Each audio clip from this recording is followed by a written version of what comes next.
I presented you with 4 students who were not easy to decide about. There's lots of students who you'll meet them, they're new to Canada. I had a student a number of years ago who came in. It became quite obvious within a couple of weeks that he was on the autism spectrum. That's clear, but the road to getting that diagnosis is not. It's complicated, but then as a teacher, you can see that and you can start moving forward. Other cases are not, and I know that you haven't taken your special education courses, and someone was mentioning that you will be this summer.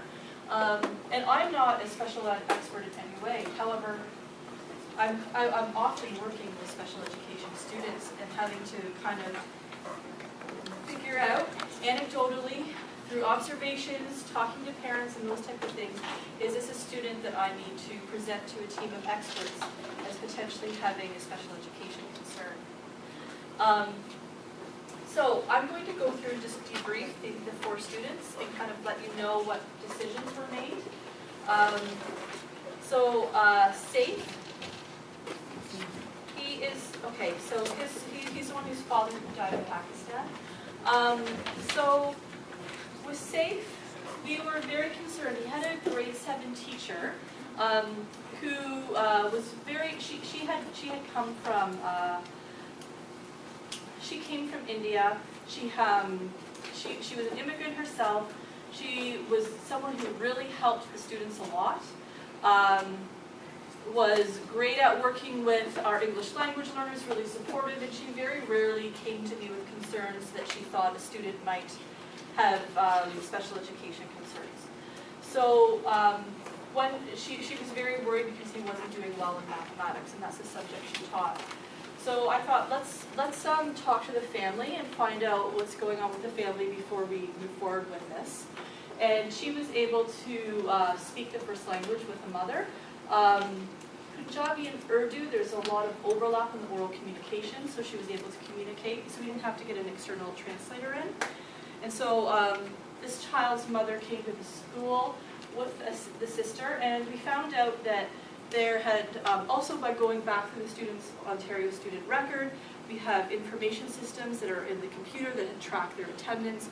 We realized this child was missing a lot of school every year. And even though he was doing okay in language, he could get C's, his writing wasn't great, he needed to work on his editing, slow down, take the time to process and fix those things up. His mathematics, especially number sense, where you get into fractions and all the hard stuff in math, that kids get frustrated by, he was really struggling with that. So speaking to the family, we discovered that he missed a lot of school, and what we do find is there are kids who go on a lot of extended vacations or do miss a lot of school. There are a lot of ELLs like that, and often it's math that suffers the most. It's really hard to catch up on math, especially that number sense strand, which I'm sure you're learning about in your other classes. Some of them are easier, some of the other math strands, but number sense in particular really builds on skills throughout the year, and from grade to grade. Also, we had an after-school homework club that he wasn't attending, and we found out that the reason was he was going to Islamic school, which we saw in the letter.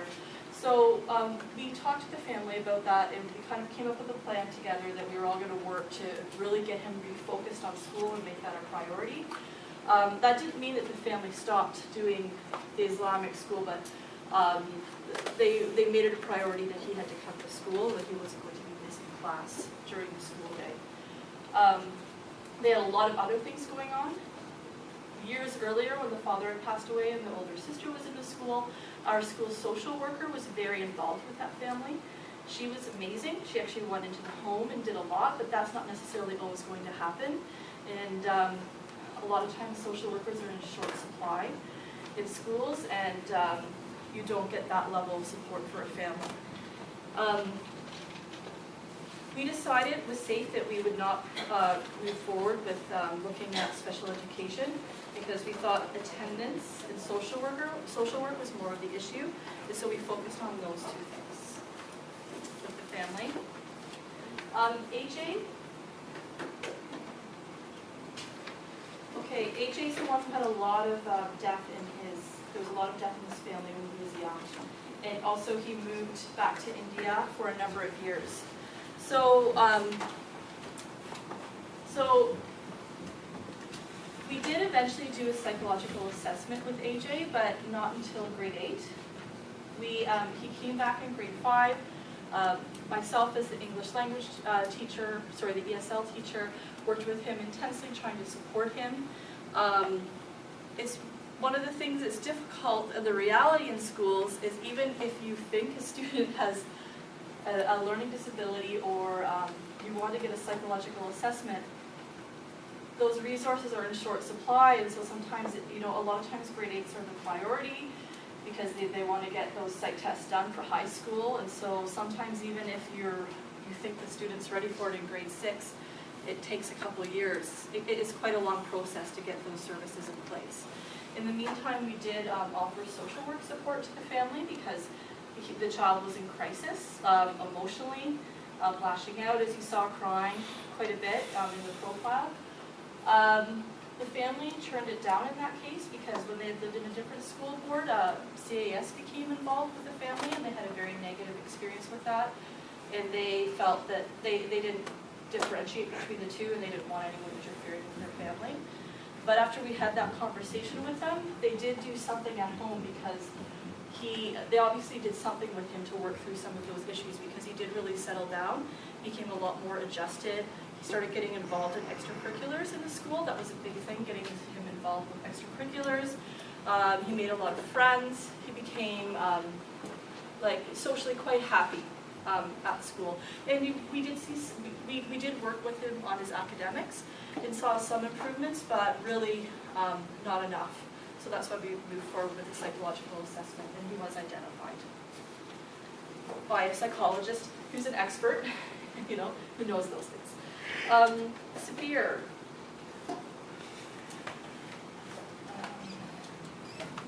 Okay, yes, Severe is a student whose father knew a lot about special education for Pakistan. So Severe is a student we decided to move forward with a psychological assessment with as well. We were actually surprised by how low some of his levels were by the psychologist. They came out a lot lower than we expected. And I think part of the reason for that is the father was actually really helping him a lot, more than we even realized in the school. And sometimes that can happen, that you have a kid in your class, especially if they're taking a lot of assignments home, the parents are doing a lot of the work for them. And so you're not getting a clear reflection of their actual ability in the classroom. And I think for myself, because I work with students one-on-one in small groups, and I can kind of observe them in different situations, do guided reading with them. I really was concerned because I wasn't seeing the progress in his reading. I could sit and have him read out loud to me, with different types of texts, and I really was not seeing the progress I would have expected. And that and in the classroom, the teachers wouldn't necessarily see that if they didn't take the time to sit with him and really read, which is always the challenge, to find that time to conference with kids and get to know them individually. Usually by the end of the year, the teachers were, it just took a little bit longer, but usually the classroom teachers became aware by the end of the year that there was more going on, especially when we got into grade 7 and 8 and there was higher level thinking activities. I think his father worked really well with him on the multiplication drills. He got those basic rote skills down because of all the work the father was doing with him. But it becomes difficult when you have really higher level questions, higher level thinking questions that come into play more in grade 7 and 8 just because of the nature of the curriculum, the programming, and also the stage they're at in child development. So that's why I think, the primary grades, it's not as obvious. And finally, Kenneth. So he's a student who was provided the ELD programming when he first arrived, a lot of intensive support around decoding, basic reading skills, and the teachers really saw him accelerating, and maybe that support was drawn too quickly, because once they were put back in place in grade 6, He seemed to settle down. All of a sudden his reading and writing skills seemed to accelerate again, and the issues in the gym and the hallway settled down, and there wasn't that same level of behavior happening. With our ELD students, if you're a kid who hasn't been to school or has missed a lot of schooling, and we'll talk about this more next week, you might not be used to sitting in a desk, standing in lines, used to teachers supervising you in unstructured spaces and getting in trouble for that. So you might have a lot of street smarts and know how to protect yourself, but not be, so there's a lot of complex things that come into play, and those are things we'd like to look at first and really support the kid with understanding schooling and what it means to be in a school and the school's expectations, before we move on to potentially looking at it as a psychological problem. So that's kind of where we're at with him. So, does anyone have any questions they'd like to ask? You created some pretty amazing questions that I think Katie would be a good person to ask them. I'll try my best. Yes? Based on the discussion where they're reading, it seems like this approach is quite reactionary versus being anticipatory in terms of why can't we look at if we get 25 students in the classroom, why can't we as teachers take on the responsibility of spending some time reading their files to get to know them? We can spend a year with them, as well as have maybe an intro session with parents where you can get to know them and maybe not anticipate everything, it's impossible, but at least there could be some red flags or things that to you coming from experience will say, well, okay, you just look out for that, rather than wait for the problem to occur in November before the first report card is coming in and then say, hey, I need to call the parents, and then they don't answer, or Sure. and then So having things put in place around communicating with parents and families early on. and also reviewing their files as a teacher to get to know them somewhat, or Yep. talk to teachers from last year. I know it takes time, but it might be less time than them trying to fix the problem. Yeah, I think these are great things to put in place as a teacher to get you to know your students. I know some teachers don't want to look at the students' OSRs until maybe week 2 or 3 because they want the kids to make their own impressions first. So there's some discussion about that, and sometimes the OSRs aren't filed and organized and ready for you to look at them until a couple of weeks into the school year. But yeah, waiting till November might be a little bit long. So a great strategy for you as a teacher is to look through that previous schooling and see what information is in there as well. For a newcomer, they might have a very thin OSR with nothing in it, but there will be their initial assessment report. There should be that, and there's a lot of information in that report to support you with strategies for you to use in the classroom. Yeah, thank you. That's great. Yes. With AJ, he was having emotional issues because of the loss of his mother and some other stuff. Yeah. How do you support a student who's going through that kind of grievance? How do you know whether or not? Because some people need that support. Some people don't like to hear someone's hugging them when they're going through grievance. They want to be by themselves, right? So how do you determine that? Yeah, and I What think can you do? as a teacher, you're teaching academics, but there's also sometimes you're like a social worker, right? And there's a lot that you need to do, and I think one of the things you can do as a teacher is get to know your students really well and know the whole child. And, taking that time, when you have it, to have personal conversations with them and making that connection, that's really key. Also with him, we started thinking about students we wanted to pair him up with and support him.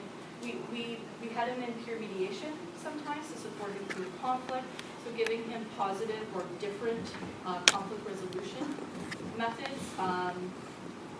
The family did a lot. Meeting with the family and really talking to them that we're seeing this happen, but that doesn't always happen. With the family, we'll put a lot of supports in place. The school did offer some, but as I said, social workers are hard to come by and very few and far between. Getting the student involved in extracurricular in the school, that's a huge thing with him. He became very connected with other kids. And there's a lot you can do as a teacher to build a positive classroom environment that's really inclusive of students and everything that they have to offer. Yeah. Yes. So I'm just curious about, the intersections of children with special needs of issues of, racism and discrimination that happens often.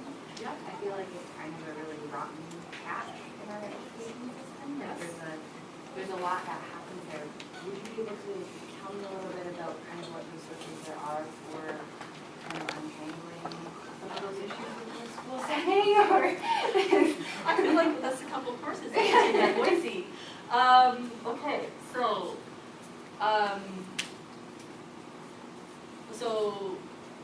untangling, maybe I should condense my question Yeah. or formulate. I just think that we know that racialized students Yes.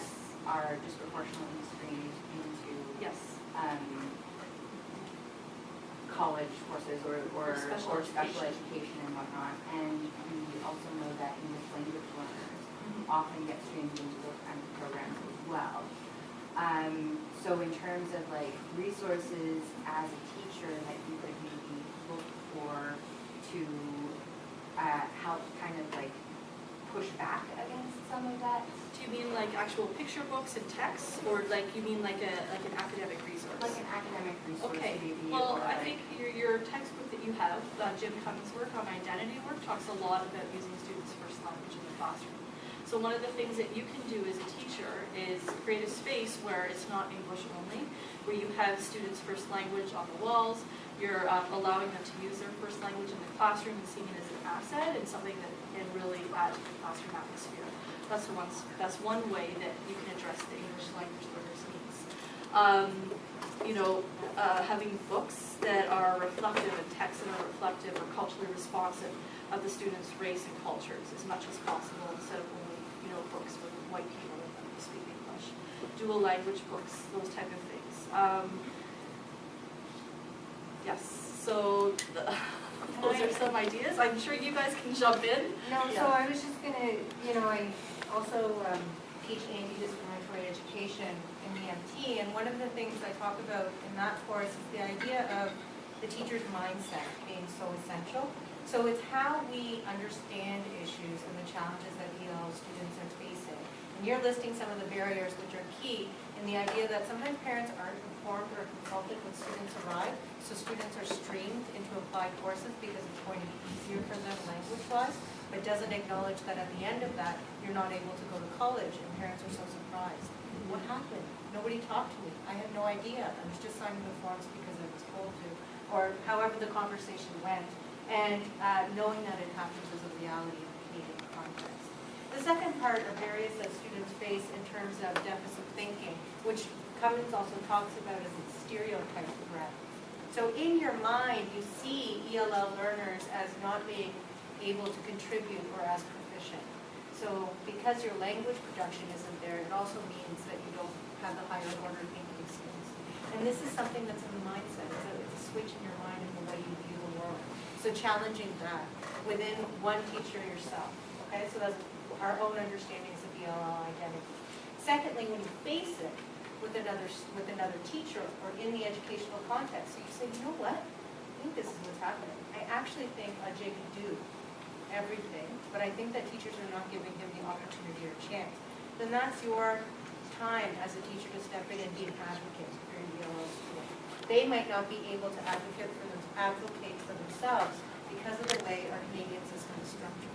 Who has power, who has voice, right? So then your job also becomes two-tier. One, to recognize the barriers, and then also review something about it and have some advocacy for that student. So I can give you an example of walking through the hallway as a practicum advisor in a school, and someone knew that my area was ELLs, and a teacher pulling me and she said, I hear that you also do ELL at the faculty. You know what, I have a student that I think everybody's ignoring. What do I do about it? And then having a conversation with that person to have strategies. Okay, so I think it's that idea sometimes teachers also feel alone. What am I going to do? I see it, and you know what, maybe somebody else will deal with it, and me saying, stop it and address it and try to do something about it, and don't feel like you're alone. Use your resources and support. Okay, sorry, that's my... Sorry, just to add to, Yeah, I was two trying to questions. understand your question. Was It it was to a very kind of, poorly no, but was it formulated to question. identify what the barrier is, whether it's the ELL or spec ed? issue and then be able to identify it so you can address the proper issue. So untangle, is that what you were referring to more? I think I was referring to the kind of what Mira was mentioning about how I think that the trauma, ELL, learning disabilities, they can often present in ways that we decide almost before actually developing a relationship with the student what the answer is for that student. I think that a lot of times when encountered with students and with ELL students or students who have experienced trauma and whatnot, there may be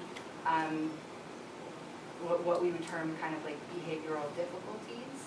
And I think that there's a confluence, or we've done a couple readings about there being a confluence, racialized kids are disciplined more harshly for behavioral issues and whatnot. And so there's oftentimes, it's hard to untangle whether it is maybe a language learning issue, maybe a psychoeducational, need for psychoeducational assessment and that kind of stuff. And I think what resonated with me from what you said is that it really does, I feel like there is a lot that, I don't know, the lens, the teacher perspective of the issue can kind of color the experience.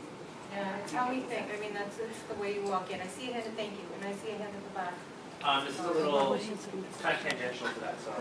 I'll just maybe then add something and suggest that earlier we talked about how important it was to bring the whole class together to think about what it means to be an English language learner, so that it's not just the teacher's mindset in terms of the way they look at the child, but it's also everybody in the class. And one of the resources that I told you about a couple of days ago, last week, was this series called Issues 21. And there are, I think, 35 or so booklets, but there's one that actually focuses on discrimination. And you can use this as, a resource in the classroom to raise awareness. And oftentimes, you have to be able to name things, and it's not always easy to just out of the blue talk about discrimination and how hurtful it can be. So sometimes having some really good resources to support you in that can be great. So there are other ideas around how to enact social justice and have a focus on social justice in your classroom. So for your exploration on your own, some of you may want to go a little bit more in depth there. Are there any other questions? The tangential one. Yes, the tangential. So Miriam said that that teacher pulled you aside and said oh, I have anything else I think is ELL and that people are ignoring. And then Katie was saying that you during the case studies that you decided to go forward with this. So whose responsibility? What's the protocol? Whose responsibility is it to take that first step? Is it ultimately the teacher's responsibility, or is it someone else's? So the first step is the classroom teachers, Okay. and you may want to first of all talk, to the ESL special education teachers in the building, or even your administrator about some of your concerns, and then at that point, after you get some advice from them, or if they're not there, you would present this student formally at a meeting that most school boards have them every 2 weeks with psychologists, experts there, and you go in with a list of observations and concerns you've had, and then they would give advice because they're the experts. They would give advice.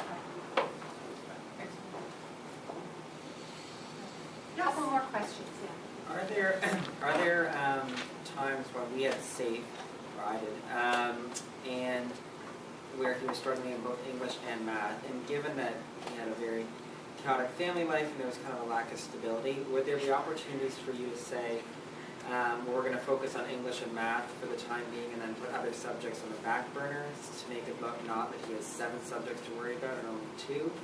Generally speaking, we don't exempt students from any subject areas. Occasionally, very occasionally, there might be a French exemption, but generally there isn't. Not even for a period of time? No. In elementary, no. They would be expected to do all kind of all subject areas. And there could be a religious exemption from dance, for example, or health, but that's a different issue. Yeah. So they would still need to do those subject areas. You may, when they first arrive, do a report card that's anecdotal and not assess them, these type of things, but no, you to.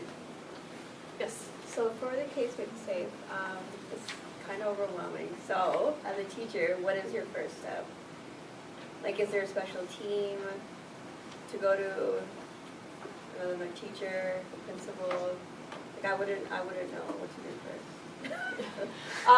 Yeah, so there might be in your school. I mean, if you're a small school in a small school board that doesn't have a lot of services, so there might not be, but generally there are teachers like myself, ESL teachers, guidance counselors, maybe in a middle school, that you can go to for advice. If not, you probably would want to speak to your principal and say, these concerns are coming up, do you have any advice?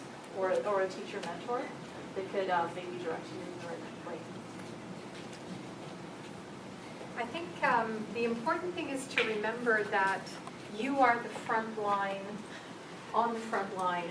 And oftentimes those services, even in the larger schools or in the larger school districts, may not be located in your school on a daily basis.